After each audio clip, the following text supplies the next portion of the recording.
Hi ladies, today we're going to talk about volume of prisms. We've already discussed what prisms are, how to name them, how many faces they have, edges and vertices, and today we're going to figure out how to calculate the space inside of these objects.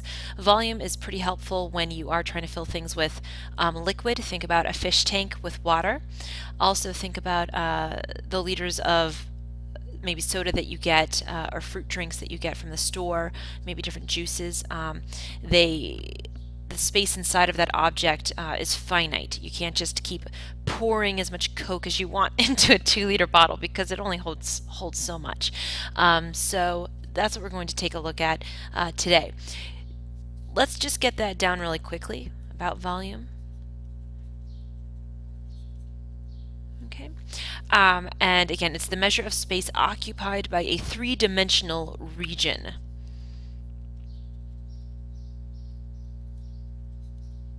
It's the more technical definition.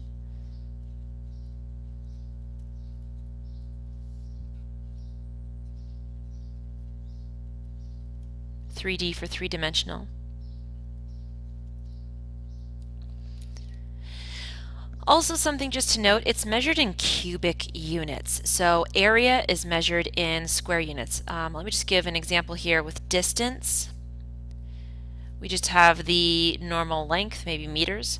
With area, we have square units, meters squared. With volume, we have what are called cubic units. So we'll be using an exponent of 3 on the unit itself to demonstrate that. Let me go ahead and just draw a quick picture for you. Well, let me tell you about volume. You calculate volume, and it's pretty simple. I mean, it gets a little bit intricate when you're looking at different kinds of prisms, but in general, to calculate the volume of any 3D shape, you take the area of the base, whatever the base happens to be, times the height. That's it.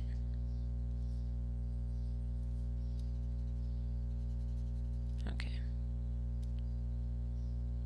So it's the area of the base times the height. So if I was looking at a rectangular prism, and I know, and this is not drawn to scale, that it has a base of 4.2 centimeters, or I should say a base is length of 4.2 centimeters, width of 3 centimeters, and a height of 5 centimeters. To calculate the volume, what I need to do is find the area of the base and then multiply it by the height. It's pretty easy to do whenever you're talking about a rectangular prism or a cube. If every length is the same, it's very easy to calculate. To get the area of the base, again, it doesn't matter which rectangle you designate the base, because with the commutative property all of our answers would come out being the same. But let's go ahead and say that I'm looking down here at the base of 4.2 and 3. That's a rectangle. I'm going to go ahead and multiply that to get the area of my base, and then I'm going to multiply that by the height of the prism, which happens to be 5. So again, if you said that this rectangle of length and width 3 and 5 centimeters was the base, you would multiply those and then multiply by your height of 4.2, and in the end we'd all get the same thing. When you do this, you can multiply together and you get 63 centimeters cubed. So we could specify another little volume formula. So the volume of a rectangular solid, prism, is just calculated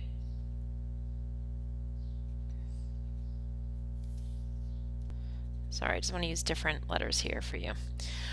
Basically length times width times height, because the length times the width gives you the area of the rectangle. So you can put that to the side, but following this formula will work as well. Okay, let's take a look at another figure. How about a triangular prism? So let's say I have a right triangle here, and that's going to be my top. To draw this prism, I'm going to try to mimic that. This could be dotted as well. Okay, you get the idea. Imagine that my lines are perfectly straight. And I'm just labeling some different sides here. So I now have a triangular prism, and I'd like to find its volume. First thing we need to do is recognize what our base happens to be.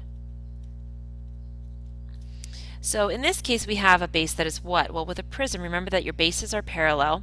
So I happen to have a triangle here and a triangle here. So that's what makes it a triangular prism. So I want to find the area of the triangle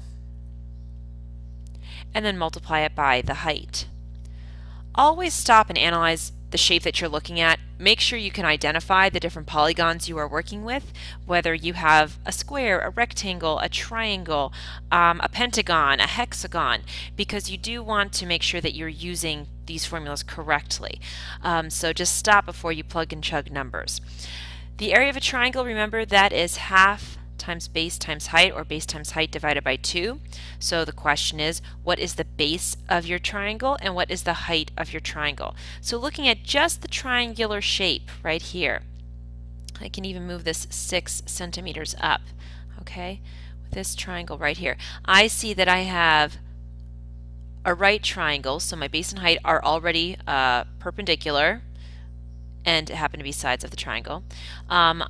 6 centimeters and 2 centimeters is what I'm working with. And then what's the height? Well, the height of the prism itself is 7 centimeters. And you can go ahead and calculate this any way you'd like, using the commutative property. Maybe you want to take half of 2 because that's just 1, and then you get 6 times 7, which will give you a number of 42. Remember, we are working with cubic units, so the volume is 42 cubic centimeters.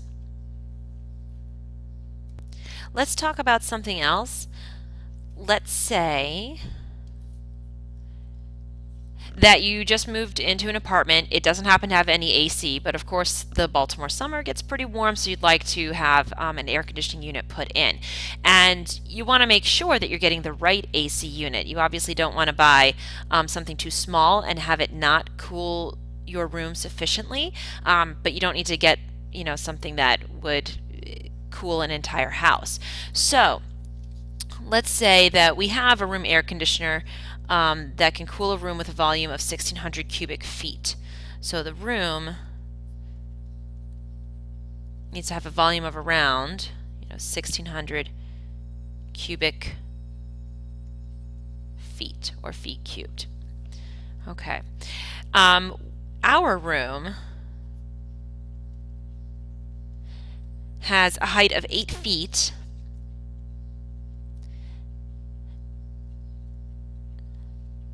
and a length of 16 feet.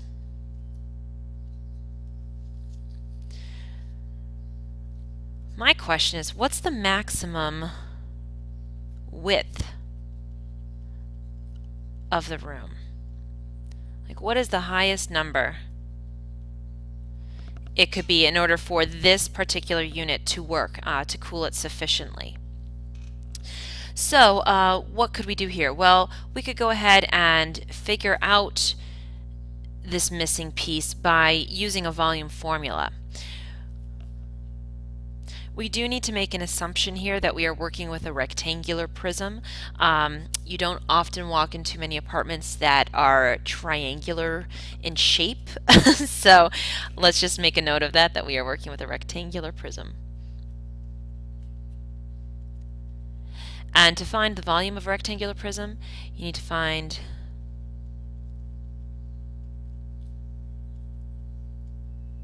the area of the base times the height.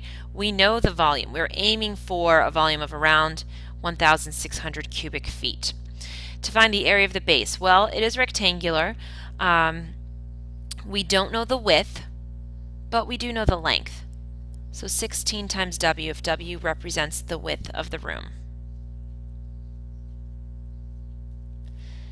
And the height of the room, we were told it's 8 feet. Okay, so we have 8-foot ceilings. So this is one way that we can use a volume formula to find a missing piece. What I'd like you to do now is to go ahead and calculate this and tell me what W equals. So hit pause if you need to. Okay. When you do calculate and balance, you should get a width of around 12.5 feet.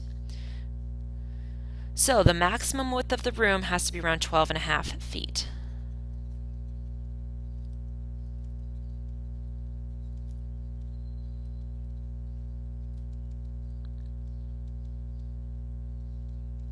Okay, and as long as your room isn't any wider than that, this would be a good unit to choose. You can also find volumes of figures that are composed of many three-dimensional shapes. So what I'd like you to do right now is to get out your handout and take a look at page 14.